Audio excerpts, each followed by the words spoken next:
मेरी भैंस किसने मारी। ये छोटी सी कहानी जो मैं आपके सामने ले करके आ रहा हूँ, इसका शीर्षक यही है कि मेरी भैंस किसने मारी। होता क्या है, दो दोस्त हैं, बचपन के दोस्त हैं, एक का नाम राम है, दूसरे का नाम श्याम है।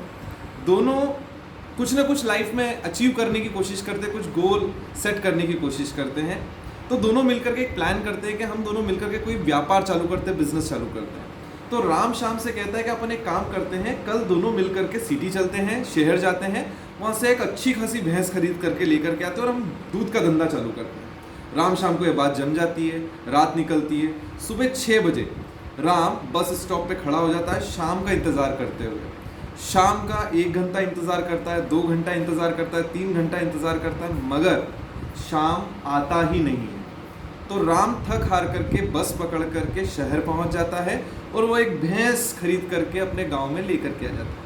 उस भैंस से वो दूध निकालता है, दूध निकाल करके उसकी तरह तरह की मिठाइयाँ बनाता है, उससे पनीर बनाता है, उससे चीज़ बनाता है, उससे घी बनाता है और उसको सेल करता है। धीरे धीरे उसका व्यापार डेवलप होता है। वो 1 से 10 भैंस, 10 से 100, 100 से 1000 भैंस पे पहुंच जाता है और ऐसे करते उसका व्यापार इतना बड़ा हो जाता है कि वो खुद एक अच्छे बंगले का मालिक, अच्छा पैसे वाला और अच्छी अच्छी गाड़ियों का मालिक बन जाता है। एक दिन उसके दिमाग में एक ख्याल आता है कि यार, जिस गांव से मैंने शुरुआत करी थी, क्यों ना वहाँ चला जाए।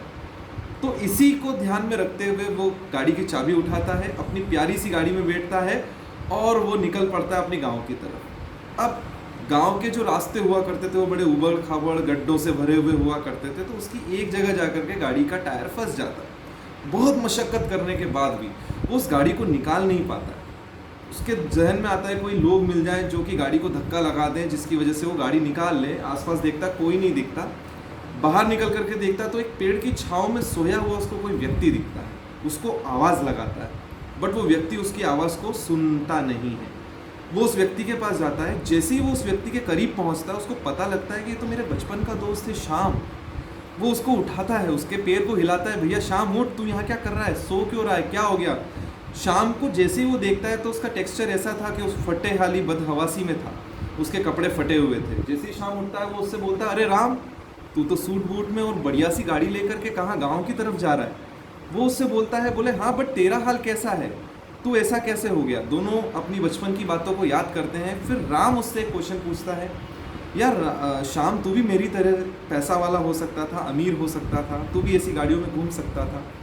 हम दोनों ने व्यापार साथ में चालू करने की बात कही थी, मगर तू दूसरे दिन सुबह बस स्टॉप पे नहीं आया। उसका कारण क्या था, ये मैं तेरे से उस समय से जानना चाह रहा हूँ। तू मिला है तो मुझे बता यार, ऐसा क्या कारण था कि तू उस दिन सुबह बस स्टॉप पे नहीं आया।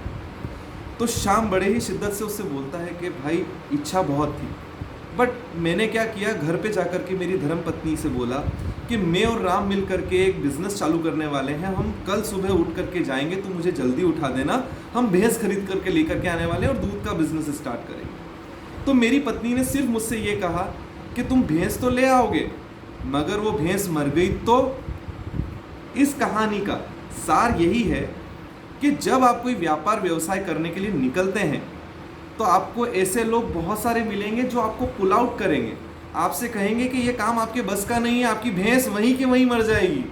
और एक बार अगर आपकी भैंस मर गई तो आप उस काम को कभी नहीं कर पाएंगे। जय जय। जय जय।